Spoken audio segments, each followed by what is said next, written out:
Hello good evening everyone, welcome back to my channel. जैसा कि 30 days plan में हम लोगों ने क्वाड्रेटिक इक्वेशन स्टार्ट किया था और क्वाड्रेटिक इक्वेशन का 3 टॉपिक हमने कंप्लीट कर लिया है। तो आज का टॉपिक है आपका अरिथमेटिक प्रोग्रेशन। अरिथमेटिक प्रोग्रेशन की हिंदी क्या होती है? समांतर श्रेणी। समांतर श्रेणी को अगर आप संधि विच्छेद करो तो ये क्या बन जाता है आपका? समान अंतर वाली श्रेणी। मतलब अगर हम इसको तोड़ कर देखें तो क्या बोल सकते हैं? समान अंतर वाली श्रेणी। समान अंतर वाली श्रेणी। अब श्रेणी क्या मतलब? प्रोग्रेशन का मतलब क्या? जब कोई चीज़ आगे की तरफ बढ़ती जाए और एक पर्टिकुलर पैटर्न पर चलती हो। जैसे हम कह सकते हैं कि 1 2 3 4 5 डॉट डॉट डॉट। अगर ये ऐसे चल रहा है, इसका मतलब कि हर एक हर टर्म अपने अगला वाला टर्म कब आ रहा है? जब +1 कर रहे हैं। +1 करते करते बढ़ रहे हैं तो आगे हर एक टर्म आ रहा है। लाइक जैसे हम टेबल पढ़ते हैं 2 4 6 8।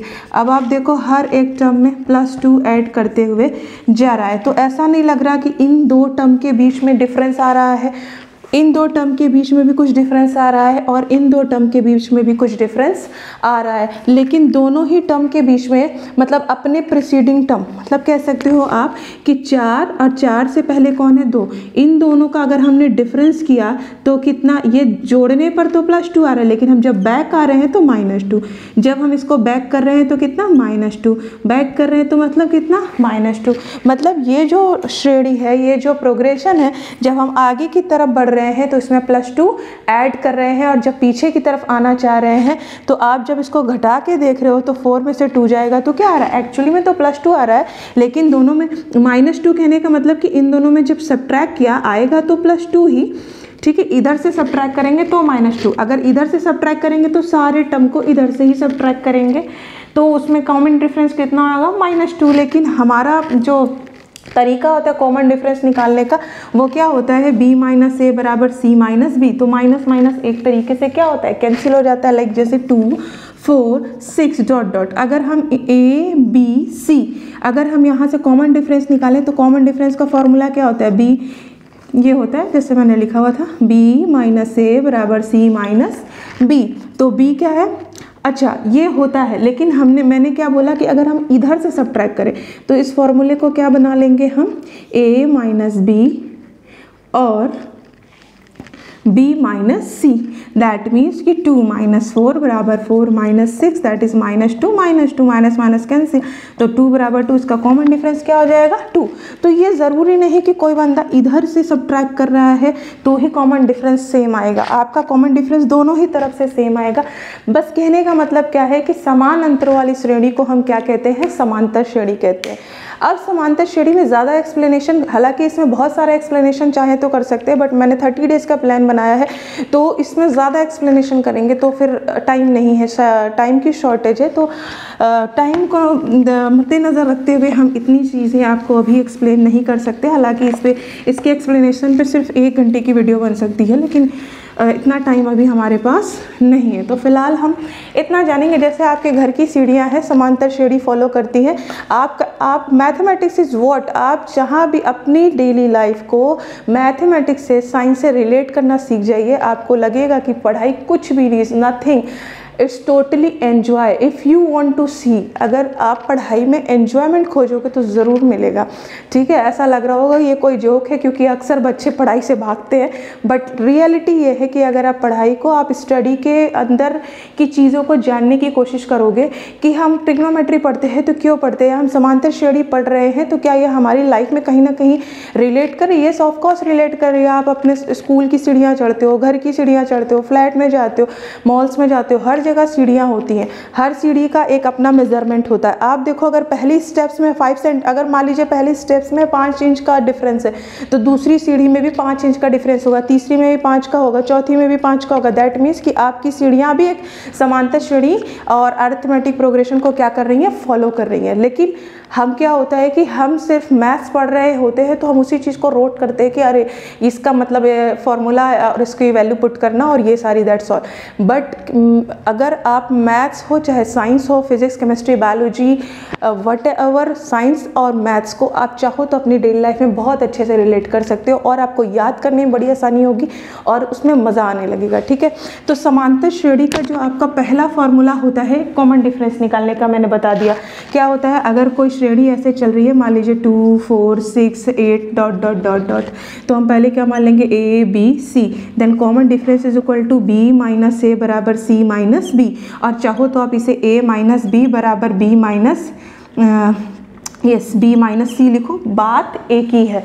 ठीक है, और दूसरा फॉर्मूला क्या बनता है आपका nth टर्म निकालना, कि जैसे कि मान लीजिए कि मैं पहली सीढ़ी पे खड़ी हूँ और मुझसे किसी ने कहा कि आप सिक्स्थ टर्म की सिक्स्थ वाली सीढ़ी के बारे में बताइए, इन्फॉर्मेशन दीजिए। तो हम क्या कर सकते हैं कि पहले हर सीढ़ियों के बीच का कॉमन डिफरेंस निकाल लेंगे, फर्स्ट टर्म निकाल लेंगे, तो हम छठी सीढ़ी या 10वीं सीढ़ी के बारे में इन्फॉर्म कर पाएंगे। ठीक है, तो जैसे कि आप कह सकते हो कि ये जो आपका पहला फॉर्मूला बनता है A plus n minus 1 into में D, मतलब कि एक जो सीढ़ी है जिसका पहला जो, या सीढ़ी छोड़ दो, एक श्रेणी है, एक प्रोग्रेशन है जो ऐसे चल रही है जिसका पहला टर्म 2 है, 4 6 8 डॉट डॉट डॉट। अगर मुझसे कोई कहता है कि इस जो श्रेणी चल रही है ना, इसका मुझे T64 टर्म ज्ञात करके बताइए, मीन्स कि हमको क्या निकालना है, 64 मतलब 64वां पद निकालना है। मतलब कि ये पहला पद, ये दूसरा, ये तीसरा, ये चौथा, ये पांचवा, ये छठवां, ऐसे आते आते 64th वाला टर्म हमें निकालना है। वैल्यू नहीं निकालनी हमें, मतलब वैल्यू ही निकालनी है, बट मुझे पूछ क्या रहा है कि मुझे 64वां पद बताइए कि जब आप चलते चलते 64वें पद पे पहुंचोगे तो उसकी वैल्यू क्या होगी। जैसे हम पहले पद पे पहुंचे तो इसकी वैल्यू 2 है, दूसरे पद पे पहुंचे तो इसकी वैल्यू 4 है, थर्ड टर्म पे पहुंचे तो इसकी वैल्यू 6 है, फोर्थ टर्म पे पहुंचे तो इसकी वैल्यू 8 है। इसी तरह 64th टर्म पे जब पहुंचेंगे तो उसकी वैल्यू क्या होगी। तो अब उतना काउंट करना आसान नहीं है, इसलिए हर चीज़ के लिए क्या बनाया गया, एक आइडेंटिटी या कह सकते हो कि एक फॉर्मूला जिसपे हम वैल्यूज रख के और क्या कर सकते हैं। ये वैल्यूज आती कहाँ से, इसी श्रेणी से डिराइव किया गया। जब हम एक्सप्लेनेशन को, कंटेंट को पूरा अच्छे से पढ़ेंगे तो एक्सप्लेनेशन भी बताएंगे कि ये फॉर्मूला आता कहाँ से। फिलहाल फॉर्मूला बताने का, ये डेरिवेशन करने का वक्त अभी नहीं है। अब हमें क्या निकालना है, देखिए ए की फर्स्ट टर्म ही क्या होता है, ए होता है, तो ए इज इक्वल टू क्या हो गया 2, और डी मैंने अभी निकाल के बताया, डी इज इक्वल टू क्या होता है, बी माइनस ए बराबर सी माइनस बी। तो 4 माइनस 2 बराबर 6 माइनस 4, दोनों ही तरफ क्या हो जाएगा 2 आ जाएगा। तो डी आ गया आपका कितना 2, ये डी की वैल्यू आ गई कितनी 2 आ गई, आपको दिख रहा होगा क्लैरिटी से। और n मतलब अब क्या कह रहा है, हमें कौन सा पद निकालना है, T64। तो ये जो लिखा हुआ है ना, ये क्या है, n की वैल्यू क्या है 64। जब भी आपको हिंदी बोर्ड वाले बच्चों के लिए एक ट्रिक बता दे कि जब भी वहाँ लिखा होगा 64वां पद, दैट मीन्स वो n की वैल्यू है। अगर कह देगा कि 64 पद कौन सा वाला पद है, तब वो n की वैल्यू आपको फाइंड करनी है। अगर वहाँ लिखा हो, जैसे अगर मैंने इसको अगर हिंदी में लिखते तो 64वां पद पूछता कि 64वां पद कितना होगा, तो अब बच्चा तुरंत क्लैरिफाई कर लेगा कि n की वैल्यू क्या है 64 है। लेकिन अगर क्वेश्चन ऐसे पूछ दे कि कौन सा पद 64 है, तो ये दोनों ही बातों में डिफरेंस है। एक हो गया कि 64वां पद, दैट मीन्स कि n बराबर 64, एक हो गया कौन सा पद 64 होगा, दोनों में डिफरेंस है। ठीक है, अभी आपको दोनों डिफरेंस क्लियर हो जाएगा। ठीक है, तो सबसे पहले अभी हम लोग क्या निकाल रहे हैं, 64वां पद मतलब T64। तो n इज इक्वल टू क्या हो गया 64, a कितना है 2, d कितना है 2। अब हम लोग वैल्यू पुट करेंगे, n की जगह 64, a की वैल्यू 2, n की जगह 64 माइनस 1, d की वैल्यू 2। तो 2 प्लस 64 में से 1 गया 63 इंटू में 2, दैट इज 2 प्लस 3 2 जा 6 6 2 जा 12, दैट इज 128। मतलब कि जो 64वां पद हमारा है वो कितना है 128। मतलब जब हम लोग काउंट करते करते 64वें पद पे पहुंचेंगे तो हमारी वैल्यू कितनी आएगी 128। क्लियर है। अब ये रहा आपका पहला टाइप के 64वां वाला पद, जब पूछेगा, और इंग्लिश में कह सकते हैं कि 64th टर्म। अगर हिंदी में बोलेंगे तो 64वां, और अगर इंग्लिश में बोलेंगे तो 64th टर्म। ठीक है, अब इसी का नेक्स्ट पॉइंट हम आपको बताएं, जैसे कि मैंने कहा कि कौन सा।